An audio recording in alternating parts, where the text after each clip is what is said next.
Қайырлы күн достар, менің есімім Балжан. Бүгін сіздермен өте дәмді болып шығатын бургердің рецептімен бөлісемін. Алдымен котлетімізді дайындап аламыз.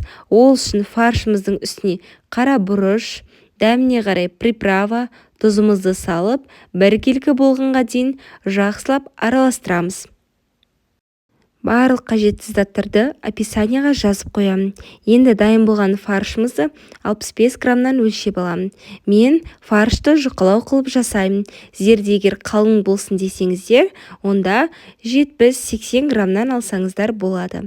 Енді дайын болған фарштарымыздың барлығын осылай пергамент қағазының үстіне домалақтап жайып аламыз.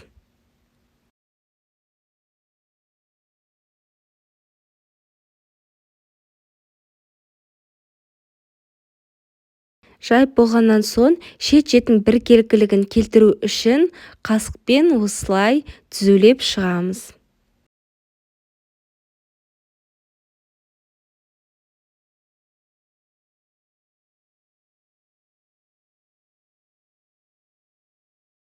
Котлеттеріміздің барлығын осылай дайындап аламыз. Дайындап болғаннан соң 15-20 минутқа холодильникке қалдырамыз.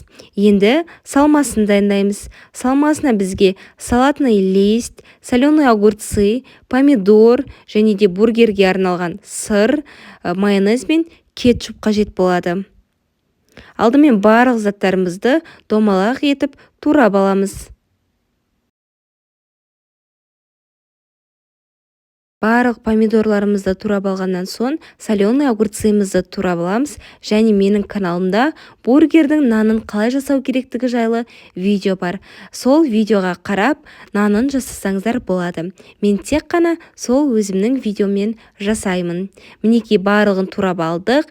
Енді соусын дайындаймыз. Майонезіміздің үстіне кетчупымызды салып, біркелкі болғанға дейін қасықпен араластырамыз.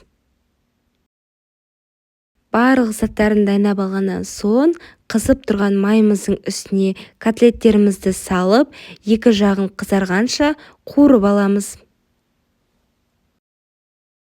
Екі жағы қызарғанша котлеттерімізді пісіріп аламыз. Содан кейін барып үстіңгі бетіне сырымызды қоямыз. Котлеттеріміз піскен уақытында үстіне сырымызды қойып, 1-2 минуттай ұстаймыз. Бізде котлеттеріміз 5-6 минуттай піседі. Енді бургерімізді жинақтаймыз. Мен осылай бургердің нанын алдын ала ортасынан бөліп алдым. Енді соусын үстіне салып, біркелкі етіп жағатын боламыз.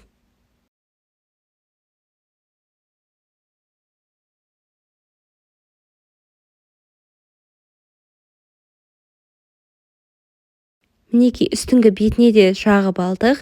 Енді астыңғы бетіне ең алдымен салатный листімізді орналастырамыз. Содан кейін оның үстіне помидорымызды және котлетіміз бен сырымызды қоямыз. Оның үстіне соленый огурцымызды орналастырамыз.